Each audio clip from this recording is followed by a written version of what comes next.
یہ 30 سال سے جو ملک کو لوٹ رہے ہیں، جن کے پیسے باہر پڑے ہیں، جو کہ اربوں کھربوں پتی بن گئے جبکہ ملک مقروض ہو گیا ہے، یہ سارے جو آج اوپر بیٹھے ہوئے ہیں ان کو فائدہ ہوا ہے. اور ان کو فائدہ کس نے کروایا؟ ملک کی اسٹیبلشمنٹ نے. اور انہوں نے کامیابی سے اسٹیبلشمنٹ کو استعمال کیا، اور انہوں نے اس اسٹیبلشمنٹ کو ان کے ساتھ مل کے سازش کی. یہ سازش کبھی نہ ہوتی جب یہ دونوں مل کے نہ کرتے. اور بہت بڑی سازش ہمارے سے نہیں ہوئی، پاکستان سے ہوئی ہے. اب میں آپ کو بتاؤں سازش ہوئی کیسے. سپریم کورٹ کا فیصلہ آ گیا ہے کہ عمران خان کو غیر قانونی اور غیر آئینی طور پہ اٹھایا گیا، اغوا کیا گیا ہائی کورٹ کے اندر سے.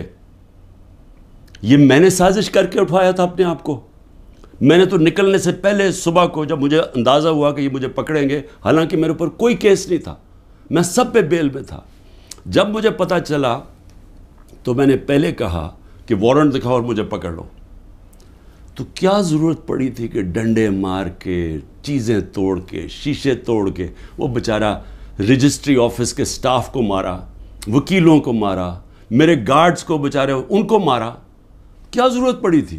کیا کہ میں دہشت گرد تھا؟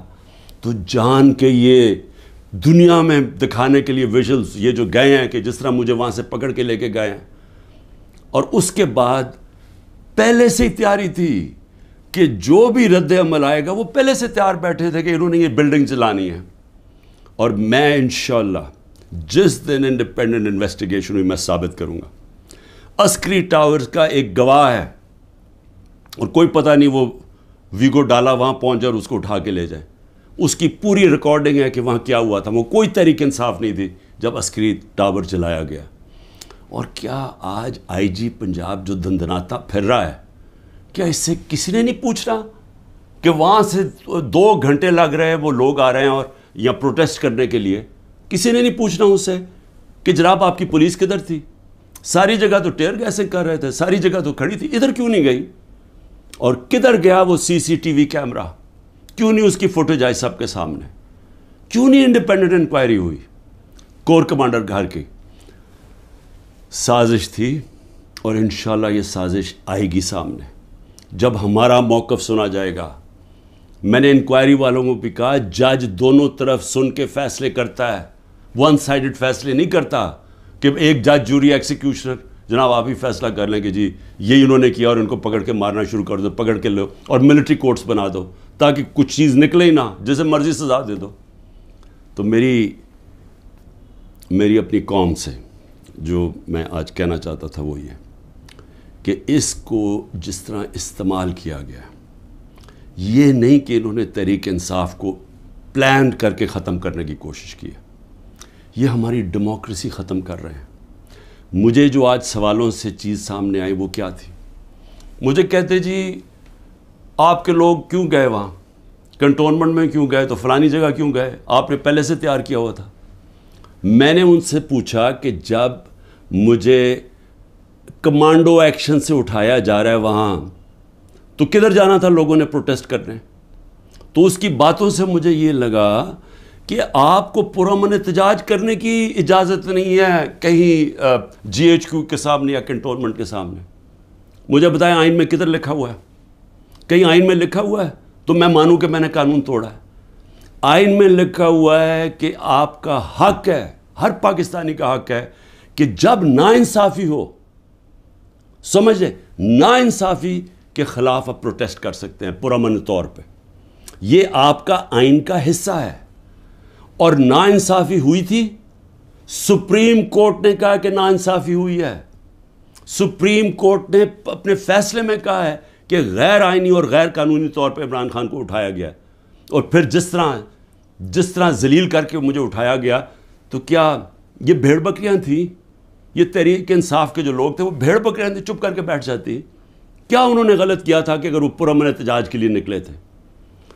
جی وہ جو جیو فینسنگ میں وہاں بھی پہنچ گیا نا، وہ بھی ساروں کو جیلوں میں ڈال دیا. اس کا مطلب آپ یہ کہہ رہے ہیں کہ آپ ساری جگہ احتجاج اگر کر سکتے تو کریں، لیکن کہیں بھی کنٹونمنٹ کے اندر جی ایچ کیو آپ اس کے سامنے احتجاج نہیں کر سکتے.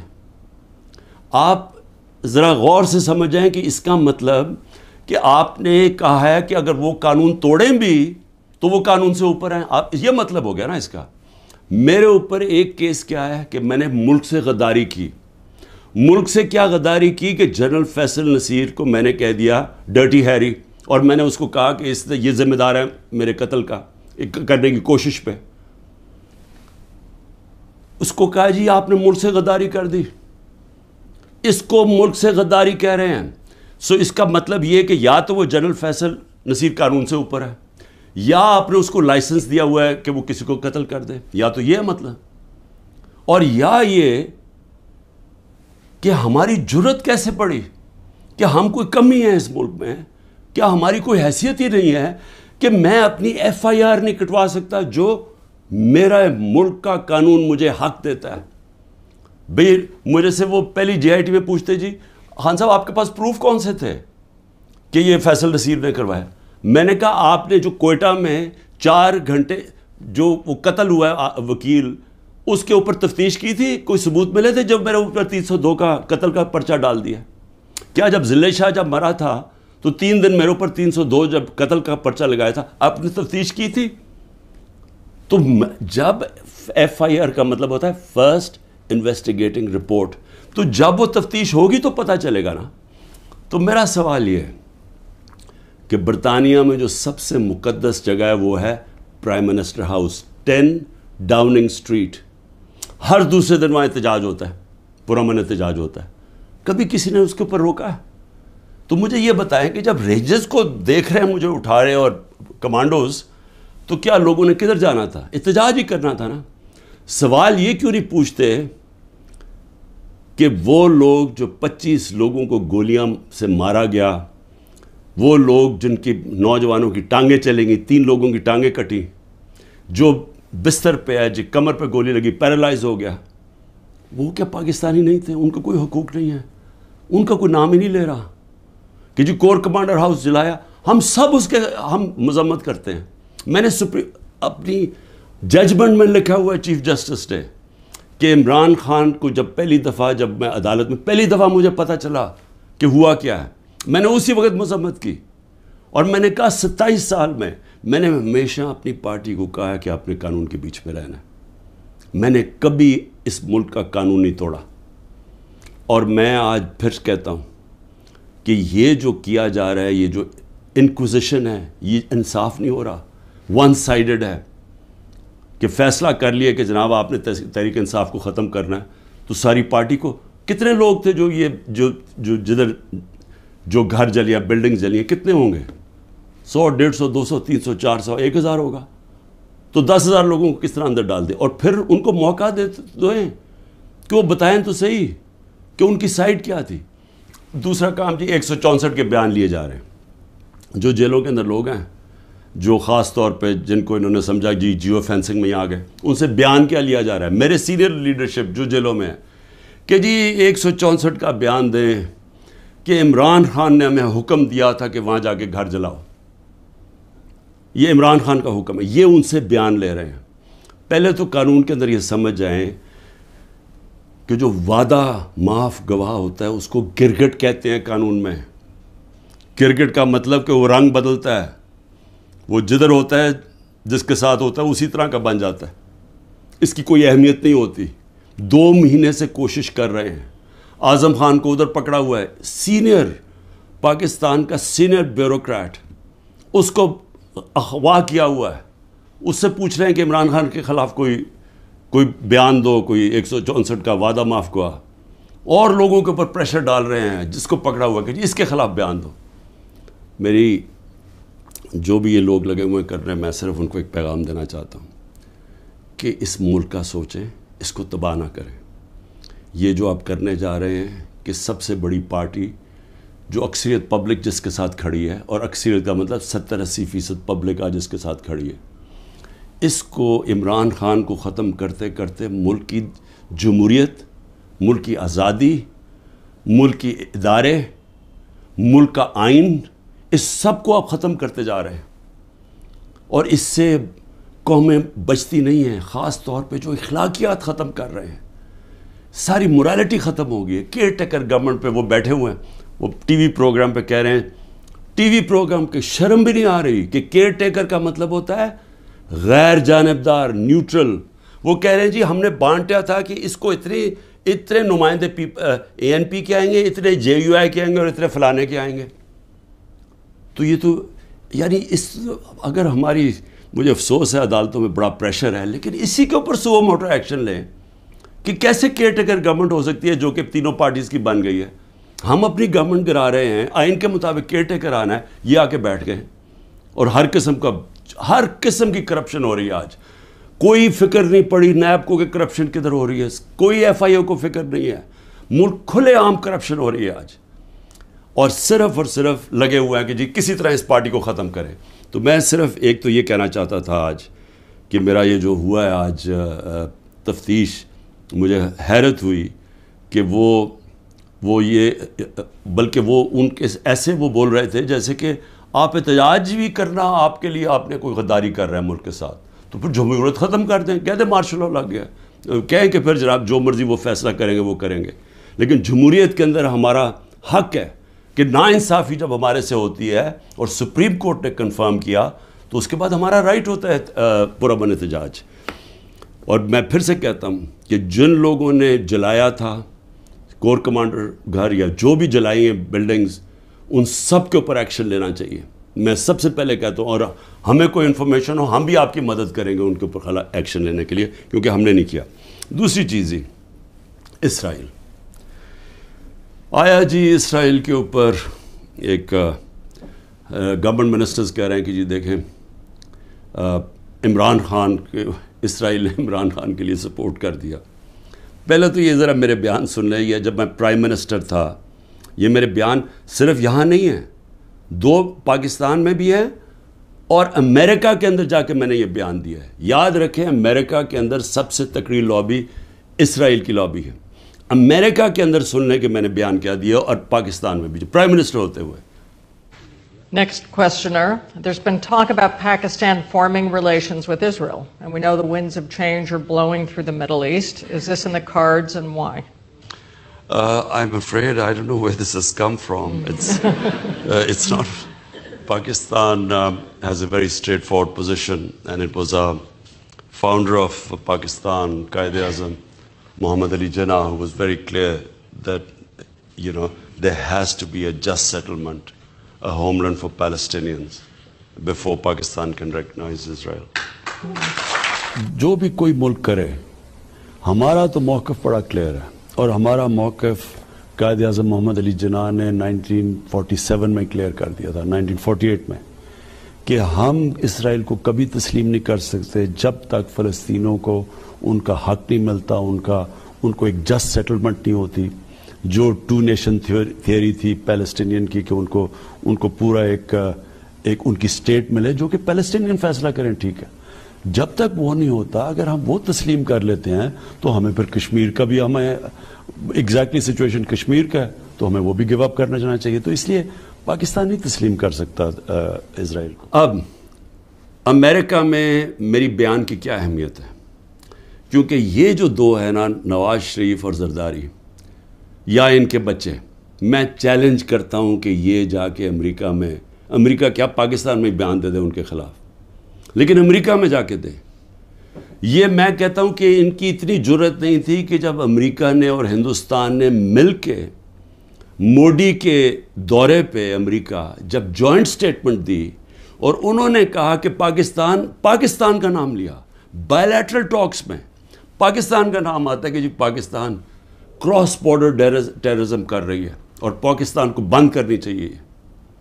کسی کا بیان نکلا کسی کے منہ سے, کہیں وہ بیٹھا ہوا نواز شریف کہ اس کے منہ سے کوئی آواز نکلی, کہیں زرداری کے منہ سے کوئی آواز نکلی؟ نہیں نکلے گی.